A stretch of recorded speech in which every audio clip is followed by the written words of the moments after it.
Welcome to the Stormsurf Video Surf Forecast for the week starting Sunday, October 13th.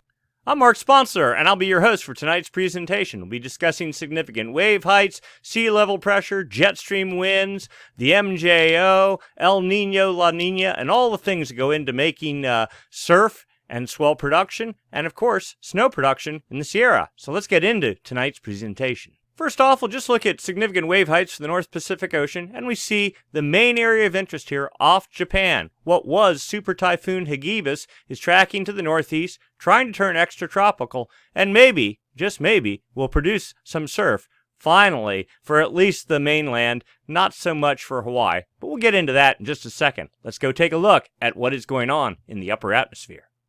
So first off, we'll take a look at jet stream level winds. These winds up about 30,000 feet help support the formation of gales when they form, help direct their track. We're looking for a trough, a dip in the jet like that there. Now one would hope to see a dip in the jet, a trough off Japan where Hagibis is, but we're not seeing that. Unfortunately, if anything, we're seeing a ridge pushing to the north, and that is taking Hagibis and also pushing it off to the northeast. All right, the first little trough we see is right here. And anyway, this dip, that helps form a counterclockwise flow aloft in the atmosphere. That's the hallmark of low pressure. Of course, low pressure, when it's down at the surface, helps generate winds. Winds generate seas. Seas, as they radiate away from the fetch area, turn into swell. Swell, when it hits your beach, turns into surf.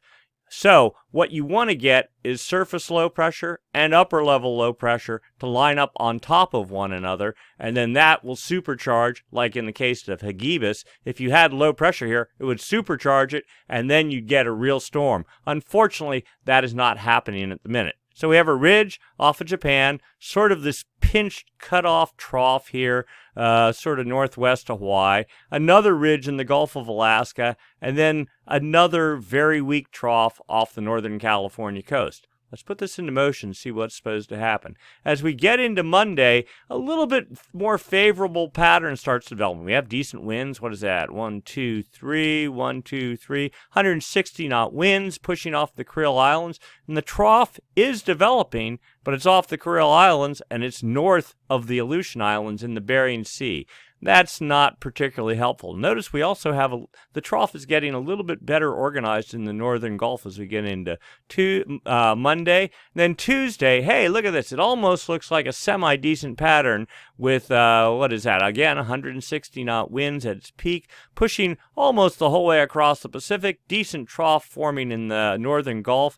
But the main area of winds is right over top of the Aleutian Islands. The target still looks like the Bering Sea for anything really solid, till you get into, finally, Thursday. Again, semi-decent looking trough, but not great. You really want to see it like dip down, and it's not doing that. In the Gulf, finally Thursday, yeah, support for development. The jet is averaging, about 45 north. You want to see it down maybe around 40 north, but not so bad. We'll take it. There's a trough, finally, another trough, weak, developing on Friday night into Saturday, but not super energetic. And then you get into, where are we? We're at Sunday, late Monday. The jet stream looks like it's starting to weaken again. No real troughs, so not super great upper level support for gale development in the jet stream for the next week. Let's go take a look down at the surface, see if that tells us anything better. Here we are, surface level pressure, surface level winds. Here is what was Hagibis. This was actually as of about 11 a.m. Sunday West Coast time. Small area, 40 knot winds, almost 45 knot winds developing out of the north. Another low pressure system also developing that pinch trough here in the Gulf. Tiny, tiny area, 35 knot winds, not really doing anything yet.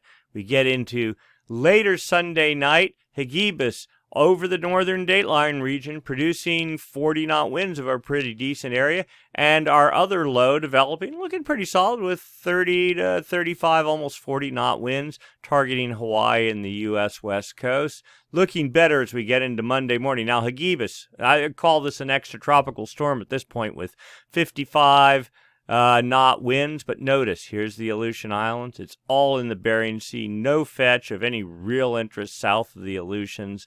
Not great. This system here in the northern Gulf, probably the better choice for swell production. 40 knot winds aimed to the south and southeast, and that continues into Tuesday night. Then you get, Monday night. Then you get into Tuesday, sort of the remnants of Hagibis get stripped off, starting getting sucked into the Gulf of Alaska. Again, 40 knot winds, 35 to 40 knot winds, building maybe 45 knot, but nothing, just nothing like what the models were saying. Let's try this. Was that earlier in the week, last week, when they were predicting 60-foot seas through the northwestern Gulf of Alaska? That was before the models changed their mind and decided to shove Hagibis up into the Bering Sea, and once that happened, it was all over. Anyway, winds pushing through the Gulf, continuing into Wednesday, and even additional fetch, 30 to 35 knot into Thursday, and then everything just sort of fades out. You can see for yourself, and notice, winds building along the California coast over the weekend. And let's just roll this out. Another little low forecast to develop, pushing off Japan on Sunday. That's a week out. Do I believe that? No, but hey, supposed to develop. And a little bit more wind energy in the Gulf of Alaska. So it definitely looks like fall is trying to wake up. All right, let's go take a look down on the surface. So what's the effect of those winds on the ocean surface? Again, last week we talked about the significant wave height model is a model of a model. That is, the GFS model produces the wind forecasts, and then the wave model takes those wind forecasts and projects what effect those winds will have on the ocean surface in terms of significant wave heights, and of course that translates into swell and swell period and a bunch of other things. We're not going to get into that now. Anyway, so right now, supposedly, 29-foot seas from Hagibis off of northern Japan, mainly pushing off to the east, maybe a little bit more to the northeast, and dying. Also notice the low trying to develop here in the Gulf, and there we go. As we get into Monday morning, 22-foot seas aimed well at Hawaii and the U.S. West Coast, probably better at the U.S. West Coast, and Hagibis, look at that, boom, there's all your seas starting to build, all north of the Aleutian Islands, not really doing anything. This is the main swell-producing source there. 26-foot seas south of the Aleutians, but nothing really great. But you see, look at this, a broad area of nearly 20-foot seas. What is that? 1, 2, maybe 1,500 nautical miles of fetch aimed directly at Northern California. And there we go. 20, 22, 24-foot seas, 25-foot seas into Tuesday, and then up to 28-foot seas Tuesday night to 30 feet, 32-foot on Wednesday a.m. If this comes to pass, hey, we'll actually have swell in probably north of Point Conception, pretty north-angled swell too. But hey, any swell is better than no swell. And that system pushes into the Vancouver Island area as we get into Thursday. Additional fetch develops behind that. You get the general picture. You saw the models. Final little patch of 30-foot seas fading out on Friday, pushing into Oregon, and then that's it. We go out after that. Looks like wind swell off the California coast. And here's our other little system. Maybe it will develop. Let's see what we got. There we are at 180 hours out. And what's that? 25-foot seas. So a little bit early to tell. Very small. But maybe something for Hawaii will result from this. So not horrible. Pattern is looking more promising. Not as epic as it was as the models were hyping up 5 days ago. But still not too bad. And the southern hemi isn't done either. A small system developed, this was last Saturday, under New Zealand, produced a small area of 37-foot seas, aimed pretty well to the northeast, and then faded out pretty quickly. That swell is in the water, expected to arrive into California. I mean, we're talking small swell in the next, I think it was Tuesday is the swell arrival time. It fades out, but then there is another system that developed on Friday in the deep south central Pacific. It built pretty decently with 41-foot seas. Yeah, it says 42, but I'll say effectively 41-foot seas, mainly sweeping off to the east, but some swell will be aimed to the north. Certainly Tahiti will get swell. Maybe a little, let's see where this is actually developed. It developed, yeah, pretty much due south of Hawaii. Maybe some sideband swell for Hawaii, but probably the best target for this would be Southern California. And then, of course, wind swell. What's the potential for wind swell? Well, here's our developing gale in the Gulf. Today, winds were light along the California coast. At sunset, sheet glass even in northern California at the most wind-exposed places. East winds pushing into Hawaii, maybe producing 15 knots, maybe producing some small wind swell there. And as we get into Monday, a little bit of wind develops off Cape Mendocino, but notice the broad low-pressure system here. That's going to cut out any high pressure and fetch, and that, there you go, you see that. So that opens the door for nothing but pure swell coming out of the Gulf of Alaska. No fetch for, if there's no high pressure, no enhanced east trades for Hawaii. No swell there either. And you get the general picture. The wind swell thing, not so much an issue until you get into, well, Thursday. Here you go. Look, here's high pressure, 1026 millibar high, starting to ridge into California, low pressure inland. The difference in pressure between the two systems creates a gradient. That means tightening of the isobars. That produces north wind. So as the swell is arriving, so does the wind for California. Mainly, the good news is mainly from Point Reyes southward, Cape Mendocino, Point Arena, those areas, maybe not so windy. You get into Saturday, you can see pretty much everywhere then it turns into a wind machine. Also, east wind starting to build over the Hawaiian Islands as well. Good for wind swell there. And look at this, it just looks like a total wind fest as you get into the weekend. And we'll just take this out into 180 hours. No relenting in the wind through Sunday night. Trades still not horrible directly for the Hawaiian Islands, but producing wind swell. And well, the Gulf at least is trying to get some low pressure. So here's the deal. During La Nina years, it's real typical. You get the jet stream goes to the north. The swell track is to the north. All the precipitation goes to the north. And you end up with, and that sets up high pressure pushing into California. So even if you do get swells, you tend to get a lot of wind with it. And trades are enhanced for Hawaii. You know, you get a lot of east wind swell and not so much northwest swell because the storm track is all way too far to the north. And we think that's sort of like what's setting up for the year, but we'll get more into that in a second. Quick look at precipitation and the precipitation track. There's California. That's normally what we're looking at. But you can see here's all the precip. The snow is whites and yellows. And certainly targeting Whistler and British Columbia there. Rain down into Oregon as we get into Wednesday and Northern California. But not any further than maybe Point Arena, something like that. Fades off steady. Precip for the Pacific Northwest, snow over the higher elevations, and maybe a little bit into Northern California. We're into next weekend, and then more precip. I mean, early season, that's pretty typical. The jet stream is further north, and we are early season, but the real question is, how long is this high going to hold? How much precip is it going to deflect off to the north? And will it stay that way as we get into the December, January, February time frame? Way too early to know, though we have our suspicions. And so we'll get into that in just a second. Here's a quick look at Hagibis. This was as of the 12th. And the 13th, today is the 13th. This is the last advisory. 50-knot winds. That's about what the models are saying. 40, 45 knots. Peak winds maybe 50 knots in gusts. So really, this storm has gone extratropical and is not of interest to the people that monitor tropical systems. So we saw everything we needed to see from the other models.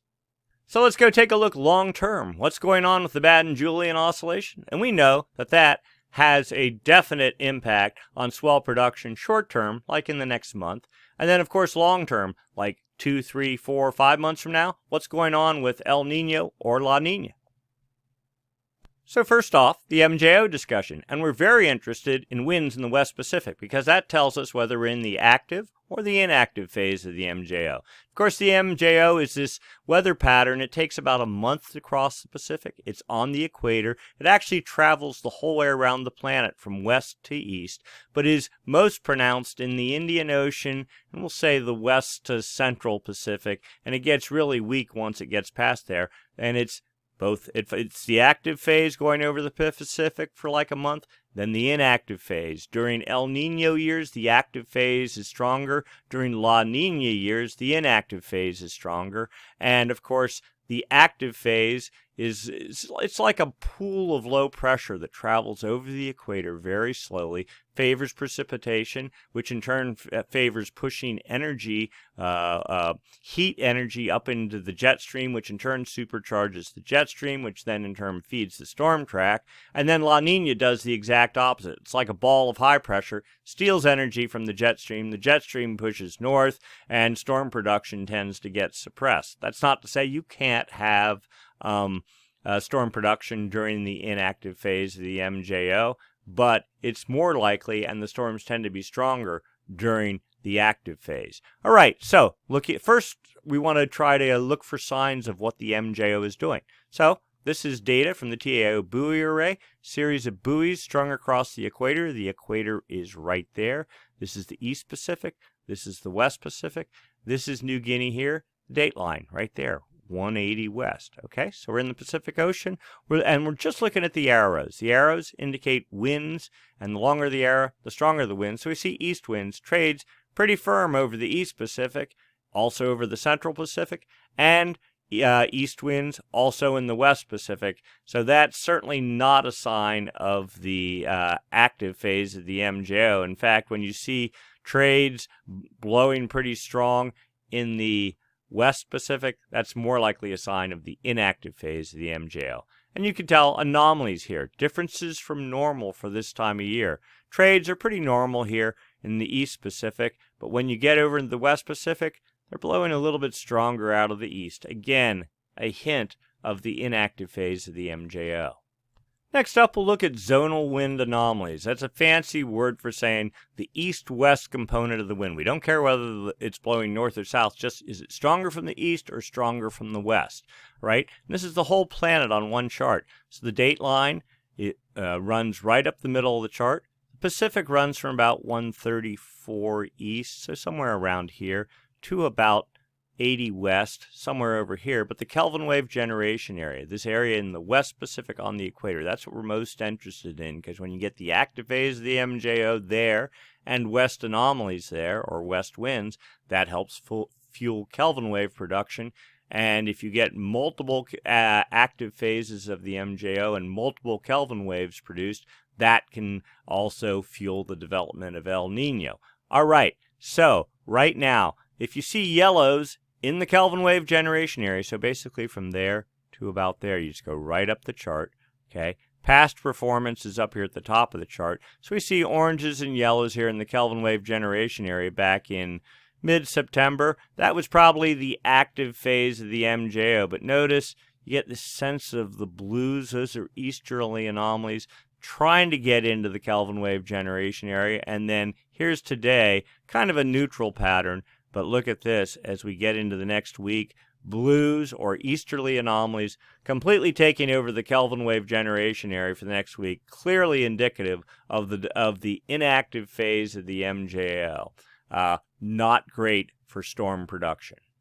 Another model used for tracking the MJO, outgoing long wave radiation. Fancy words for cloud cover. If you have positive anomalies, that means more sunlight reflectivity off the ocean surface. That's what you call outgoing long wave radiation. And so the oranges and yellows mean high pressure, means the inactive phase of the MJO for the next 2 weeks, a building inactive phase of the MJO per the statistic model.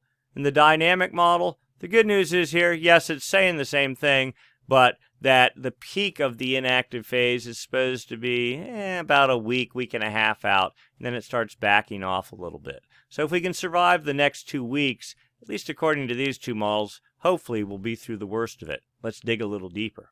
Phase diagram charts, another way of looking at the MJO, but this is a little bit better in terms of its strength and where the core of the MJO is. So how do you read this chart? Well, that circle there, assume you're looking down on the North Pole.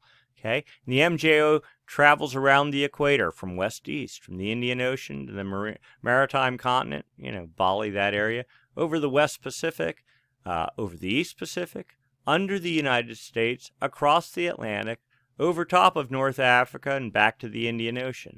So both the active and inactive phase, west to east, Wherever the active phase is, and that's where the heavy dot is, so right here, so basically over North Africa, the inactive phase is typically on the other side of the planet, or we'll say the maritime continent, somewhere like that, even further over. Maybe the, what would that be? The eastern maritime continent. And so where the active phase is, where the heavy dot is, the further the dot is away from the circle, the stronger it is. So according to this 3 different statistical models, it suggests a modest, I should say, active phase over North Africa, and forecast to collapse in strength, according to 2 of the models. The other one says pretty strong, and moving off to the east, moving into the Indian Ocean over the next 2 weeks. The GEFS model suggests some slow progress into maybe the far western Indian Ocean, and that's it. So no sign of the active phase in the next 2 weeks coming anywhere near the Pacific. That's not good, but that's also a clear sign of the inactive phase of the MJO, and we're probably due for that, seeing how we've been in the active phase for quite a while now. The CFS model here goes out a month. That paints even a different long-term picture. So how do you read this? Again, it's the whole planet on one chart. Kelvin wave generation area between here and about here going up. And you could see this was all in a whole month of August into September. Pretty much looked like one giant active phase of the MJO. Started fading in later in September. You can see it's getting steadily weaker. And then a week from now, these are all westerly anomalies. They're all supposed to be dying. And easterly anomalies forecast taking over the Kelvin wave generation area. And for that matter, the entire Pacific a month out. And this dotted line is the inactive phase of the MJO. So that's supposed to take over pretty much from, well, it's already there. It doesn't show it on this chart. But from, we'll say, the worst of it about the 19th of October into about the first week in November, westerly anomalies start building. Suspect that the active phase of the MJO will start building in November. And then the 3-month version of the CFS model. So we can go out to January. And notice this one's past performance here, future performance at the top of the chart. Kelvin wave generation area between these 2 tick marks about here. So going right up there. Okay, you can see a preponderance of westerly anomalies the whole way through about when was that? Late September. Here is the big easterly anomalies. Now the Kelvin wave generation area starts right there. So you see easterly anomalies right in this area, and you see this blue up here. So let me draw the line again. Most of this is looking to be out of the Kelvin wave generation area, but maybe the January time frame, it starts creeping in. That's not good news. Westerly anomalies filling the Kelvin wave generation area until that point in time. Let's overlay the MJO. Here you go. So the dotted contour is the inactive phase of the MJO. Here we are today. That's supposed to continue into about November 6th. Then the solid contour is the active phase of the MJO. Winds, of course, build, westerly anomalies build, and this would be a good target for swell production from November 6th through about the first or second week in December. Then the inactive phase of the MJO builds after that. Westerly anomalies fade out. Now here's the interesting part. Let's overlay the low pass filter. So this is like a low pressure bias, and one could typically look at this and say, okay, well, it's an indicator of El Nino, and that's how we've been treating it. According to this, right now, we're getting into a stronger time frame, not for El Nino, but to support low pressure in the dateline region and Kelvin wave generation area. We're moving from 1 contour to 2, and supposedly to 3 contours in early December. One would think that would help support storm formation. But the interesting part about this is, notice this very strong easterly anomalies in the Indian Ocean, and they're supposed to slowly start working their way towards the West Pacific. And that, in and of itself, smells like La Nina. And notice this. This dotted contour is the high pressure bias, but it's supposed to stay anchored in the Indian Ocean for the duration. So kind of hard to tell. Maybe these easterly anomalies are just encroaching due to this inactive phase of the MJO in the December time frame, and you see the active phase supposedly modeled. Again, we're looking 3 months out. Do I believe any of this? No, but just sort of trying to get a feel for what might be happening, trying to get a sense of is there going to be some sort of weak El Nino try to develop, or are we heading towards La Nina? This model at this point in time offers no suggestion of movement towards a La Nina in the January, February, March time frame, which is good for precipitation, good for the jet stream, good for swell production, if you believe the model. So let's continue our tour. Enough of the MJO. Let's go take a look at what's going on in the ocean, because now we're going to try to get a sense of what's happening with La Nina or El Nino. So we have the West Pacific here, East Pacific here. What is this? This is subsurface temperature data.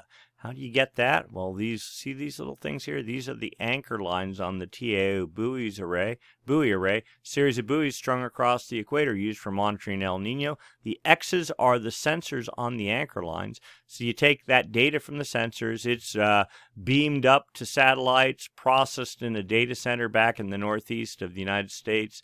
I don't know how often they read, maybe every hour or something like that. It's not a continuous stream, but just data, and then they run it through a model, and you get a profile of what's going on in the down in the ocean's surface, down 100, 200 meters. So we have warm water in the West Pacific. It had made it over to about 180 west, but it's backtracked a little this week to about 177, something like that. The 29-degree isotherm at about 170. The 28-degree isotherm at 155 west. It had been hanging at 160. I think it made it to about 152 last week. It's backtracking a little now. The 24-degree isotherm holding steady at about 120 west. So when these start pushing off to the east, that's a sign of a Kelvin wave. That is warm water moving. It doesn't move on the surface. Underneath the equator, driven by westerly anomalies of the active phase of the MJO. So that's why we're so interested in the MJO and the active phase, because not only does it feed the jet stream, it also can produce Kelvin waves, and Kelvin waves, if you get enough of them, of course, can help make El Nino.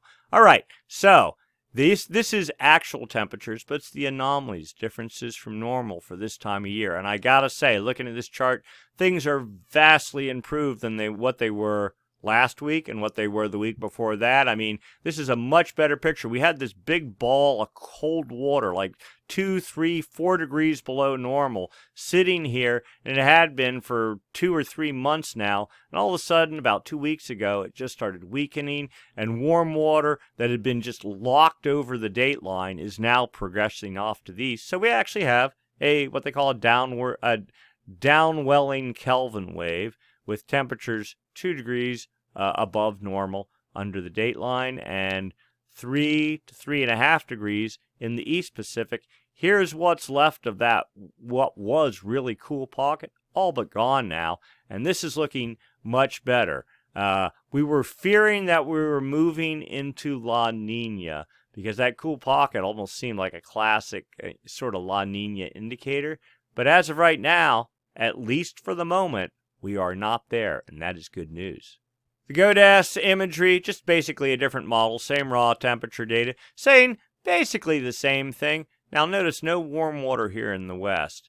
It's all like in this region here, but this is our Kelvin wave with 1, 2, 3, 4, 1, 2, 3, 4, so 2.5, almost 3 degree anomalies pushing to the east. Now this data runs a little bit behind. You see it still has the remnants of the cool pool here, but that's as of October 5th. We're on the 13th, so we're a week ahead of that. And I think whenever this thing updates, you'll see most of that cool pool disappearing now as the Kelvin wave pushes off to the east. Upper ocean heat anomalies. So here we go. This is, you can literally see, this is historical here, the width of the Pacific, and this is water temperatures in the upper 300 meters of the ocean in the Pacific on the equator. You can literally see these, the reds, there you go, are positive anomalies. So you can literally see Kelvin waves, pockets of warm water moving from west to east. This is back last year. I think this was Kelvin wave number 3, Kelvin wave number 4. I mean, we were in a pretty good run. Everyone was saying we were in El Nino, but it was a bare minimal El Nino. And then as we got into the summer, we got into this here. We got the cool water building in the East Pacific, and we got stationary, very weak Kelvin waves just sort of locked over the dateline. But here we are today, and notice here's this. Again, another pretty, no-name, nothing consequential Kelvin wave, but for whatever reason, it has been enabled to move off to the east, and the warm water is about to 120 west, so south of California now, and the cool water in rapid retreat. That is good news. So what's going on at the surface in terms of sea surface temperatures, anomalies, differences from normal for this time of year? The absolute temperatures don't matter so much, but what the atmosphere is interested in is it warmer than normal? Because if temperatures are warmer than normal, that supports evaporation, that feeds energy into the jet stream, and that in turn feeds the storm track. If it's cooler than normal, basically it cuts down evaporation, high pressure builds over the cooler waters, and then that doesn't feed storm production. So right now we have this bit of cool water. Actually, even yesterday and the day before, it was looking a lot stronger here off of Peru. But now it looks to be fading some. We have weak warm anomalies on the equator, but nothing significant. I mean, it's not like this whole area up here is cooking. If anything, we'd say, in general, temperatures are probably a little bit below normal here, about normal here. Warming doesn't start to get out to about 120 west. That's where the official El Nino monitoring region is, from 120 west, 5 degrees north and south, out to about 170. So that's what NOAA uses to declare El Nino or lack of El Nino, not over here. Though when you see warm temperatures building here, that's a good sign of El Nino. All right. Now, also, just a little bit of note here. So we're going out. There's New Guinea there. Where's the dateline? Right here. Warm temperatures all out over the central Pacific. And then in the Indian Ocean, this is where that the high pressure bias is building. And notice temperatures dropping dramatically here. I mean, that is certainly looks like a El Nino type pattern, not a La Nina pattern, if anything, so things are a bit confused. Here's the 7-day trend. This is not, El Nino, La Nina, just surface temperature trends for the past 7 days. Good news is here we had some cooling last week, and it got pretty strong midweek in this area off of Peru, and we're only really interested in the equator. We'll say from Ecuador out to about the dateline. And what we see now is warming temperatures in this region, so that's good. And we see light warming out over the central Pacific, but no clear signs of defined strong warming. Also, we see warming off Africa. Sometimes you'll see temperatures change here, and then it'll manifest itself in the same place in the Pacific like a week or two later. So right now it looks like the trend is towards warming. So let's have a quick discussion though. Okay, we're coming off of a long run of the active phase of the MJO. That's probably what built the Kelvin wave that we were talking about. That's probably what's driving the warming here. And the inactive phase of the MJO is somewhere, right over in here, trying to work its way into the Pacific. We think that when the inactive phase does work in and easterly anomalies build, that will cut down, that'll start feeding trades here. You'll start getting upwelling, things will start cooling some, and whatever progress we made away from La Nina, we might lose. Just something to note. And so, here's the backed off view. Sea surface temperature anomalies as of October 12th. So we had building cold temperatures here a week ago, but steadily. Okay, so these cool temperatures actually had worked their way over. They were almost to like 160, what was it, maybe a month ago, and had been that way for 3 months. Steadily losing ground now, continuing to lose ground, not giving up the ghost, but in general, a warmer than normal temperature pattern over the North Pacific. And this has been the problem. The Northern Hemisphere, warmer than normal. The Southern Hemisphere, kind of normal. You notice there's no warming really down in here. It's neutral and if anything, colder than normal off of Peru and Chile. Those are signs of La Nina, certainly not El Nino. But this up here, it doesn't really matter. It's more in this area in regards to La Nina, El Nino. And for right now, we're seeing, it looks like temperatures are warming in the official El Nino monitoring region. Again, it's that box right in here. And this is the Nino 1.2 region here. Not so much used for monitoring El Nino, but interesting to follow. In fact, let's go look at the temperatures in those regions right now. Here we go, the Nino 1.2 region, that area right up there along Peru and Chile. Temperatures really took a dive past couple of days. This is as of 4 days ago. We were down to 2 degrees centigrade. It's like a 1.8 degrees Fahrenheit for 1 degree of centigrade. 1.8 degrees. Yeah. Anyway, so about 3.5 degrees below normal in Fahrenheit temperature in the ocean, but now starting to make a little bit of a comeback today, minus 1.437 degrees below normal. Not good. You want above normal temperatures there. In the official El Nino monitoring region, the Nino 3.4 region, hey, we're making a bit of a rebound, 0.236 of a degree, so basically dead neutral. We were negative there in September and August, but we're making a little bit of a comeback. Nothing dramatic, though. So what's going on in the atmosphere above the ocean? Okay, and is the atmosphere predisposed for El Nino or La Nina? Clearly, we hope it's predisposed towards El Nino because that produces precipitation in California. It helps promote swell production in the Pacific Ocean in the winter months. If you live in Australia, then maybe you want the opposite. You probably want La Nina. That feeds precipitation over Australia and helps feed the storm track in the Indian Ocean. All right, so today's difference in pressure between Darwin, Australia, and Tahiti. If pressure is lower over Tahiti, meaning El Nino-ish, or at least the active phase of the MJO, then your daily contribution goes negative. But today it's positive at 8.12. The 30-day average sort of takes the noise out of it. You see we were down to minus 15, below normal, sort of smelling of the active phase of the MJO in September. We've been steadily losing ground since then at minus 8.7 today. Then the 90-day average is sort of your El Nino indicator. If you're at minus 15, that's good. We're at minus 6.61 today. And we've lost some ground from minus 8.81 a month ago. This sort of smells of we're moving away from El Nino, returning to a neutral pattern. All the data sort of looks that way, too, in terms of the sea surface temperature. You know, we're not really seeing anything that looks like El Nino. We're not seeing anything that looks like La Nina either. The MJO is not really forcing us one way or the other at the moment either. It's kind of weak and undecided what it's doing. And as a result, the storm track is kind of weak and undecided, too.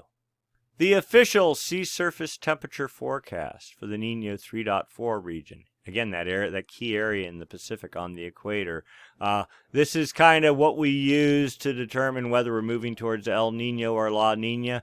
So back in the July, August, September timeframe, we went from here's our weak El Nino last winter to almost moving towards La Nina territory. Now the models are saying that in October temperatures, so there was this giant spike up here, and when we got to October we were supposed to be warmer than normal. Well, that's changed. The models have caught up with themselves. Latest data suggesting, yeah, maybe we'll get half a degree above normal and sort of toggle between a half a degree and a third of a degree above normal the whole way through the winter into April, and then a downturn is expected. So the thought is, so compared to other models, this is a bit on the high side. The other models, the average are about a quarter of a degree above normal through this time frame. This is a little bit higher, but still basically neutral, biased, warm, which is okay. Nothing great. This downtrend, it's too early to know, but at some point, La Nina has to be coming. We've been in this sort of on again, off again weak El Nino-ish or neutral biased warm pattern for a while. So the PDO, this long running, we've talked about this in the past, a 15-year like active phase of the MJO or El Nino, a 15-year El Nino.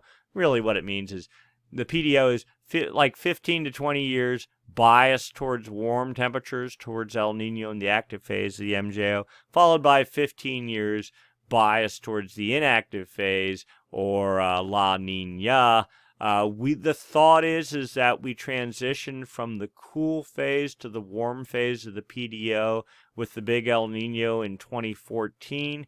And this kind of steady, warm ocean pattern sort of supports that if it bears out. I mean, we're not seeing anything that's clearly La Nina yet. We're kind of always on the verge of looking for it, saying maybe it's coming, but we haven't seen it yet. And that cool spell that we had for like 2 or 3 months this summer in the Pacific, we were going, it sort of smells like La Nina. But now, hey, things, at least for the moment, appear to be correcting themselves. We'll see. If we can get through this winter and not really go cold, even if we go into a La Nina after that, I mean, it sort of seems pretty much in the bag that we're in the warm phase of the PDO. So, yeah, you get all down, we go into a La Nina, but the reality is for the next 15 years, starting in 2014, so we're talking out to 2030, let's say, the atmosphere would be primed to be supportive for storm development. That's good. And I mean, sometimes when you get the PDO lined up with an El Nino with the active phase of the MJO, all three of those waves line up, you can go for a winter and you get these epic storm systems. I mean, it's too much, but like the winter of 97, 98, or the winter of 82, 83, if you remember either of those, things were just off the charts, out of control storms in the Pacific. I'm not saying we're wishing for that, but biased warm is good, biased in favor of the active phase of the MJO, biased in favor of El Nino. That's all good. That at a minimum gives you rain and snow in California, cuts down on the drought sort of thing. The downside is, if we're doing well in the Pacific, the folks in Australia, they're suffering because they're in drought mode. So we'll see how this all plays out, but it's, and a lot of this is theory. A lot of it, the science is still being worked out, but it's super interesting to follow. You can learn a whole bunch. You get a much better appreciation for when you get in these storm cycles and swell cycles in the Pacific, where it just seems to go for months. You would have a better understanding of why that's happening, and you could appreciate it. And then you also know you're going to pay the price at some point. But you just have a much better appreciation, and you can really enjoy it and know with some certainty once you're in one of these cycles that it's going to go for a season or two. Anyway, that's it. So the quick wrap-up is, hey, it looks like the North Pacific might wake up. Nothing off the charts, nothing out of control, and a bunch of wind relative to California. But hey, there'll be swell. If you can find the right nooks and crannies to go catch it without the wind, you'll be in pretty good shape. And maybe we'll get lucky and the wind won't be as bad as forecast. The other news is there's a little southern hemi swell that's on the way, a little bit midweek, and another system developed, when was that? Friday, Saturday sort of thing, so maybe later next week that will arrive, mainly in Southern California and in Hawaii. And then after that, well, it kind of looks like we're moving into the inactive phase of the MJO. Things will be pretty quiet the latter part of October into early November, but after that, active phase of the MJO comes, and theoretically the storm track will warm up. And then long term, well, we're not moving to El Nino, but it doesn't look like we're moving to La Nina either, at least for the moment, and that's good news. So there'll be something for this winter. And after that, way too early to know. We'll keep our eye on it, and you can join us here on the video. Of course, if you like the video, be sure and click down over on the down this side somewhere. There's a subscribe, so you can subscribe. Click the bell next to that. You get notifications once you subscribe every time we post a video. Of course, you can visit us at stormsurf.com, and most of the data that you're seeing here in this presentation that we produce will be on the site. You can see other data from other sites are in this presentation as well, and they're indicated. Their copyrights are there. So anyway, thanks for watching, and we'll do this again next week. Same time, same channel. Thanks.